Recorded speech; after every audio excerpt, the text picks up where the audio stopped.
आज आपल्या छत्रपती संभाजीनगर ग्रामीण पोलीस अंतर्गत विविध जे उद्घाटन होते, काही लोकार्पण होता, त्या कार्यक्रमासाठी पोलीस अधीक्षक श्री या ठिकाणी ज्यांनी कार्यक्रम घेतला, खरं म्हणजे त्यांचा मनापासून त्यांच्या सर्व बांधवांचा आभार मानतोय। आणि पोलिसांच्या ज्या छोट्या मोठ्या अडीअडचणी असतात पुढच्या भविष्यामध्ये ते केल्या जाईल। आज पोलीस मुख्यालय या कवायत मैदानावर परेडसाठी सपाटीकरण करणं, लेवलिंग करण्यासाठी 30 लाख रुपये व पोलीस मुख्यालय येथील परेड ग्राउंडच्या निवारा व शेड बांधकामासाठी 30 लाख रुपये, मुख्यालय येथे भूमिगत सिमेंट कॉन्क्रीटिंग नाली बांधकाम व लोखंडी जाळ्या बसवण्यासाठी 30 लाख रुपये, पोलीस अधिकारी कर्मचारी शासकीय निवासस्थानामध्ये दुरुस्ती करण्यासाठी 30 लाख रुपये आणि सिक्युरिटी बेसवर बांधकाम करून नूतनीकरण करणं यासाठी 20 लाख रुपये, गंगापूर आणि वैजापूर सीसीटीव्ही कॅमेरे यासाठी सन्माननीय जिल्ह्याचे पोलीस अधीक्षक यांनी हा जो कार्यक्रम ठेवला, शॉर्ट मध्ये कार्यक्रम ठेवला, पण सर्व जे निमंत्रित पाहुणे होते सर्व आले आणि आज ते लोकार्पण झाला। पुढच्या भविष्यामध्ये पोलिसांना येणाऱ्या ज्या ज्या अडीअडचणी असतील त्यांची मागणीनुसार 3 तारखेला जिल्हा नियोजन मंडळाची मीटिंग होईल आणि त्यानंतर त्यांना जे काही जिल्ह्याच्या पोलिसांसाठी लागतं ते देण्याचं काम करू। सर, जिल्ह्यामध्ये काही निजामकालीन आज भी पोलीस स्टेशन आहे, त्यांची दुरावस्था झालेली आहे,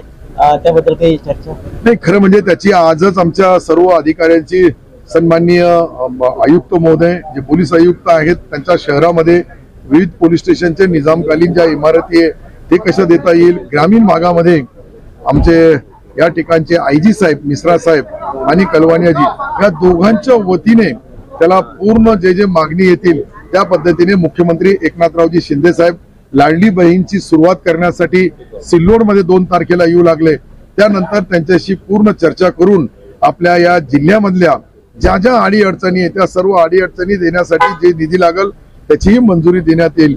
हे सर्व काम करण्यामध्ये शेवटी काम न संपणार आहे। जे एक काम केलं का दुसरा काम येतोय, दुसरं केलं तर बाकीच्या निजामकालीनच्या बद्दल तुम्ही जे बोलले ज्या ज्या इमारती असेल त्या पोलीस कॉलन्या असतील त्यालाही दुरुस्ती करण्यात येईल, अशी सर्व व्यवस्था आम्ही करू लागलो। शहरामध्ये समजा पोलिसांचं प्रमाण कमी आहे, ते वाढवण्यासाठी नाही, जितका जो काही कर्मचाऱ्यांच्या बद्दल किंवा अधिकाऱ्यांची जी कमतरता असेल ती सन्माननीय एसपी साहेब, सन्माननीय सीपी साहेब हे जे देतील त्या पद्धतीने मुख्यमंत्री उपमुख्यमंत्री महोदयाशी चर्चा करून निश्चित त्या भरण्यासाठी तातडीने काय प्रयत्न करता येईल। पोलीस भरती चालू आहे माझ्या माहितीप्रमाणे। आज मी 2-3 दिवसापासून पाहतोय का पोलीस कमिशनर साहेब त्यांच्या ठिकाणी जी भरती चालू आहे ती सर्व पारदर्शक पद्धतीने भरण्याचा काम चालू आहे। सन्माननीय मुख्यमंत्री उपमुख्यमंत्री महोदय, मला वाटतं मुख्यमंत्री महोदय 2 तारखेला येऊ लागले, तर 2 तारखेला आपण पोलीस हाऊसिंग बोर्डला सन्माननीय उपमुख्यमंत्री महोदयालाही ते बोलतील आणि आपल्या जिल्ह्याचे जे जे प्रश्न आहेत ते योगायोगाने लाडली बहीण याची सुरुवात महाराष्ट्राची सिल्लोड वरून होऊ लागली। फुलंब्री तुमचं तिथे बोलवला मी, म्हणजे फुलंब्री, सिल्लोड आणि कन्नड अशा 3 एरियाच्या लोकांना त्या ठिकाणी लाडली बहीण या योजनेची सुरुवात किंवा शासनाच्या ज्या ज्या वेगवेगळ्या योजना असतात जे आपण महिलांसाठी देतो विशेषतः त्याची सुरुवात सिल्लोड वरून होऊ लागली। माझा आणि कमिशनर साहेबांचा बोलणं झालं, त्यांनी एक मीटिंग घेतली आणि मला वाटतं की त्या ठिकाणी परत पोलिसांना ताण येणार आहे, कारण की 1 लाख लोक आले, त्यांच्या गाड्या, त्यांची पार्किंग, त्याची व्यवस्था, तिथला बंदोबस्त आणि मुख्यमंत्री अनेक वेळेस मला आपले आदरणीय सन्माननीय जे आयजी साहेब आहे, आता नवीन आयजी आले मिश्रा साहेब, पण त्याच्या अगोदर मी तर अजेंडा लेणीसाठी तुम्ही या एकदा तुम्ही जी खंत व्यक्त केली तिथे व्यवस्था नाहीये, नवीन पोलीस स्टेशनचाही भूमिपूजन करू आपण आणि तिथे सिल्लोड सोयगावची पोलीस कॉलनी याचीही 120 काहीतरी आपल्या सिल्लोड शहराची बी राहिलेली आहे। पोलीस बांधवांना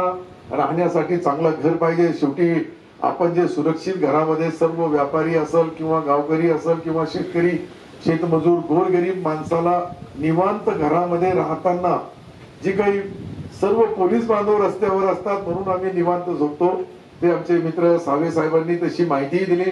कल्याणरावनी जे बोललंय ते खरोखर आहे का आपल्याला सामान्यातला सामान्य आपला कॉन्स्टेबल लेवलचा जो कर्मचारी आहे तो सुरक्षित कसा राहील, त्याच्यासाठी पायाभूत मूलभूत सुविधा, त्यांची फॅमिली, त्यांची मुलं बाळं तेही सुरक्षित राहण्यासाठी त्यांना आवश्यक ज्या ज्या बाबी आपल्याकडून जिल्ह्याकडून प्रस्ताव तुमचा येईल त्या सर्व प्रस्तावाला आपण मंजुरी देऊ आज आपण गंगापूर आणि वैजापूर या ठिकाणच्याही सीसीटीव्ही हे लोकांमध्ये एक जी पोलिसांबद्दल जी आत्मीयता आहे, जो विश्वास आहे तो कायम राहावा आणि गुन्हेगारीला आळा बसावा यासाठी जे सीसीटीव्ही कॅमेरेच्या माध्यमातून काही दुर्दैवाने काही घटना घडली तर त्या घटनेचा फुटेज पाहून पुढची कारवाई करण्यासाठी मला असं वाटतंय की पोलिसांना सहजपणे आणि जो आरोपी असतो त्यालाही काहीतरी माहित पडतो की मी सीसीटीव्ही कॅमेऱ्याच्या समोर आहे, जाताना येताना बघताना चालताना सर्व कुठेतरी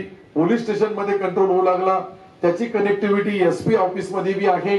मी एकदा मला वाटतं 20 मध्ये ज्या वेळेस आपण आपल्या शहराचा कंट्रोलिंग पाहिला होता का तुमच्या आयुक्तालयामध्ये आणि महापालिकेमध्येही होता, तशी एकदा एक ठिकाणी 2 ठिकाणी त्याची नोंद किंवा छायाचित्र किंवा त्याची जी काही सीसीटीव्ही कॅमेऱ्याच्या माध्यमातून ते गुन्हेगारीला आळा बसल आणि जिल्ह्याचे पोलीस अधीक्षक आदरणीय मनीषजींनी जो हा नवीन पॅटर्न सुरू केला हा पुढेही चालू राहील.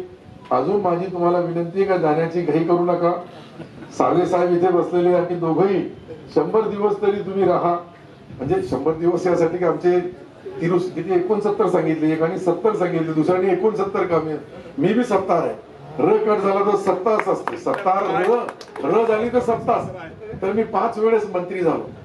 25 वर्षापासून आमदार आहे, विधान परिषद, विधानसभा, राज्यमंत्री, कॅबिनेट मंत्री, अनेक खाते इतके मी. आणि लकी असा आहे का आता 2 जिल्ह्याचा पालकमंत्री आहे. म्हणजे संभाजीनगर मिळाल्यानंतर हिंगोली बी माझ्याकडे आहे. तर दोन्ही जिल्ह्याची जबाबदारी पार पाडण्यामध्ये मी एक कार्यकर्ता आहे. एक नगरसेवक म्हणून ज्याची सुरुवात होती तो सेवक राहतो. पहिला नगराध्यक्ष, शेवटचा सरपंच, इतके पद माझ्या आयुष्यामध्ये आले. आणि माझी सुरुवात कदाचित पाहिली तर ती हातगाडी लोटून सिल्लोड मधून झाली. कोणी अंदाजा लावू शकत नाही. माझ्या घरामध्ये कोणी ग्रामपंचायत सदस्य नव्हता, पण तरीही मी राजकारणामध्ये आज ज्या पदावर आहे ते सर्वसामान्य सर्व लोक, जाती धर्माचे लोक, 3,20,000 हिंदू बांधव आहेत, 60,000 मुस्लिम आहेत, तरीही 30,000 40,000 कधी कधी 20,000 ने मी माझा जमून घेतो. त्यामध्ये यांची पोलिसांचीही नाव मतदान यादीमध्ये आहे. सावे साहेब तुमचे इथरचे नाहीये, पण आजही आमच्याकडे जुने नाव आहेत. ते बिचारे नाही बी आले तर पोस्टाने का मतदान होत नाही, ते टाकतात, देतात आणि त्यांचीही सेवा करण्यामध्ये मी त्यांचा एक परिवाराचा सदस्य म्हणून, पालकमंत्री म्हणून बोलत नाही, कारण की पद येतात पद जातात. पण आपण ज्या पदावर असल्यानंतर काय केलं याची आठवण लोक ठेवतात. म्हणून पोलिसांना जितकं लागल तितका 3 तारखेपर्यंत मागा कल्याणरावने आदेश दिला. ते 2 जिल्ह्याचे आहे. मी 2 जिल्ह्याचा जसा पालकमंत्री आहे तसे 2 जिल्ह्याचे ते खासदार आहेत. इथं जन्मभूमी ही लातूर असेल पण कर्मभूमी संभाजीनगर आहे अतुल सावे साहेबाची, आणि जालन्याचे पालकमंत्री आहे. म्हणून त्यांच्याकडून तिकडच्या शिवारामध्ये मिश्रा साहेब आपला जो काही, कारण की जालना आपल्याकडे, तर तुमचा जो काही तिकडची मागणी असेल तीही द्या. मीही सावे साहेबाच्या माध्यमातून तीही मंजूर करून देईल.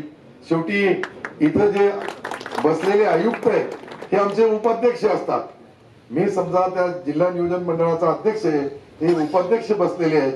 यासाठी हे फक्त एक जिल्ह्याचे नाही, जितका मराठवाडा विभागामध्ये जितके जिल्हे येतात तितके दिलीपरावकडे आहे आणि तेही खुल्या मनाने मदत करायला तयार आहे. तुमचे फक्त प्रपोजल येऊ द्या.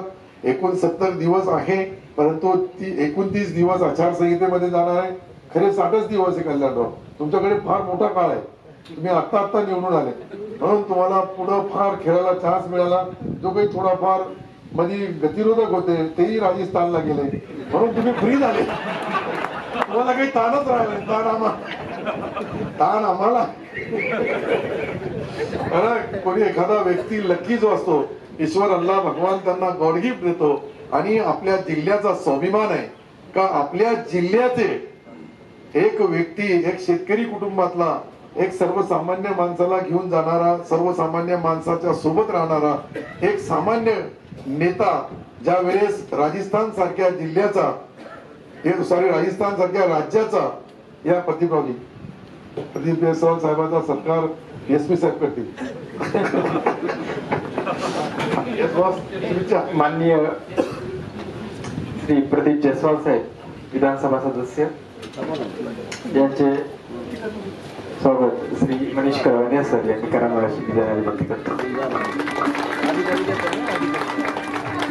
आताच प्रदीप जयस्वालजी हे कर्तव्यदक्ष आमदार, खासदार, महापौर इतके पद त्यांनी भोगली, फक्त मंत्री नाही झाले, पण मंत्री करण्यामध्ये, पालकमंत्री करण्यामध्ये यांचा सिंहाचा वाटा आहे. तर मी जे बोललो का सन्माननीय हरिभाऊ बागडे साहेब आपल्या जिल्ह्याचं नव्हे तर या मराठवाड्यामधून कोणता तरी व्यक्ती राज्यपाल होतोय आणि तो राज्यपाल झाल्यानंतर त्याचा कौतुक करणे, आपण सर्वांनी टाळ्या वाजून त्याचा सत्कार करायला पाहिजे. शेवटी राजस्थान सारख्या मोठ्या राज्याचे त्या ठिकाणी राज्यपाल म्हणून रात्रीच बातमी 1:30 वाजता आली आणि तेव्हापासून लोकांच्या मनामध्ये आनंद झाला का आपल्या जिल्ह्याचे एक कर्तव्यदक्ष राजकारणी पुढारी ज्या वेळेस एखाद्या राज्याचे राज्यपाल होतात तो सर्वांचा स्वाभिमान आहे. तुमचा, माझा, सर्व पक्षीय, सर्व जातीय, सर्व धर्मीय माणसाला स्वाभिमान वाटायला पाहिजे. ते ज्या ठिकाणी गेले आणि कल्याणराव 1 वाजेपासून फार खुश आहे. म्हणजे ना राजकारणाचा मी आणि एखादा पुढारी माझ्या विरुद्ध असले आणि तो आता प्रोटोकॉल प्रमाणे राज्यपाल झाले तर खाली राजकारणामध्ये पूर्ण ताण दूर होऊन जातो. तर हे बी फार मोठी गोष्ट आहे. राजकारणामध्ये बोलू लागलो मी काही पोलीस शिपायांच्या बद्दल किंवा पोलीस बांधवांच्या बद्दल किंवा पोलीस ऑफिसर जे वरिष्ठ अधिकारी बसलेले यांच्यासमोर, पण कधीतरी हे राजस्थानमध्ये गेले तर राजस्थानच्या राज्यपालाच्या त्या ठिकाणी VVIP जो गेस्ट हाऊस राहतो प्रत्येक राज्यपालाचा, त्या ठिकाणी तुम्हाला मला कदाचित गेले तर राहण्याची संधी मिळेल आणि आपल्याला संधी नाही मिळाली तर सावे साहेबाचा पत्र घेऊन जाऊ. शेवटी तुम्हाला भी हंसवायला पाहिजे ना, तो मैंने उधार बेचा सब बैठे ऐसे हंसते खेलते बोलते प्रोग्राम होना चाहिए ताकि हमारा ये भाईचारा, हमारे ये मन में ईश्वर अल्लाह भगवान को साक्षी रख के जो कुछ रहता है उसकी पूर्तता जब भी करते हैं सब भाई एक संघात मिलके करना चाहिए. हेच आज मी परत एकदा आपल्या पोलीस मुख्यालयामध्ये जे गोकुळ कवायत मैदान आहे याचा सपाटीकरण करणे, लेवलिंग करणे, याला 30 लाख रुपये, पोलीस आयुक्तालय येथील परेड ग्राउंड निवारा शेड बांधणे याला 30 लाख रुपये आणि पोलीस मुख्यालय या ठिकाणी लोखंडी नालीचं बांधकाम कॉन्क्रिटिंग करणे याला 30 लाख रुपये, असे एकूण सिक्युरिटी बांधकाम करण्यासाठी नव्हते त्यालाही 20 लाख रुपये आणि वेगवेगळ्या शहरामध्ये जे CCTV कॅमेरे लावण्यासाठी पैसा जिल्हा नियोजन मंडळ मधून दिला. आणि अचानक खरं म्हणजे मी तर मनीषजीचा आश्चर्य वाटलं का आम्हीच कार्यक्रम घेऊ शकतो अर्जंट. त्यांनी काल माझ्या सिल्लोडला आले, मिटिंग घेतली, मुख्यमंत्री महोदयाच्या कार्यक्रमाची पाहणी केली आणि त्यांनी मला सांगितलं की तुम्ही येऊ शकता का. तुम्ही मला मी बरोबर येतो. शेवटी 2-3 कार्यक्रम जे आहे ते करण्यासाठी मला ते बोलले. आपण सर्व पोलीस बांधव या ठिकाणी उपस्थित आहे.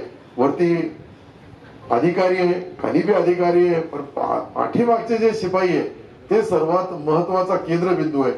तुम्ही हे समजू नका का मी यांच्याच कौतुक करू लागलो. तुमचंही कौतुक करायला पाहिजे की तुम्ही ज्या पद्धतीने खरं म्हणजे पोलीस काय आहे हे कोरोनाच्या संकटामध्ये एक शिपायाने दाखवून दिला की कशा पद्धतीने जसं बॉर्डरवर सैनिक लढतात, आपल्या देशाला सुरक्षित ठेवतात, त्यासाठी पोलिसांनी 15-15, 18-18, 20-20 तास काम करून त्या संकटाच्या काळामध्ये देशामध्ये असेल, राज्यामध्ये असेल, आपल्या जिल्ह्यामध्ये असेल, हे सर्व कौतुक जितकं केलं तितकं कमी आहे. म्हणून पोलिसांना त्यावेळेस लोकांना समजलं police, doctor, sister, sweeper, hospital मधला स्वीपर या लोकांनी जो योगदान दिला तो योगदान त्या कोरोनाच्या संकटाच्या काळामध्ये कोणीही विसरू शकत नाही. अशा आणि त्या काळामध्ये साहेब नवीन आपल्याकडे आले. खरं म्हणजे गडचिरोलीमध्ये जो SP असतो त्यांना संभाजीनगरमध्ये काम करायला कुठेही अडचण राहत नाही, कारण की आपण गडचिरोली मधून आले.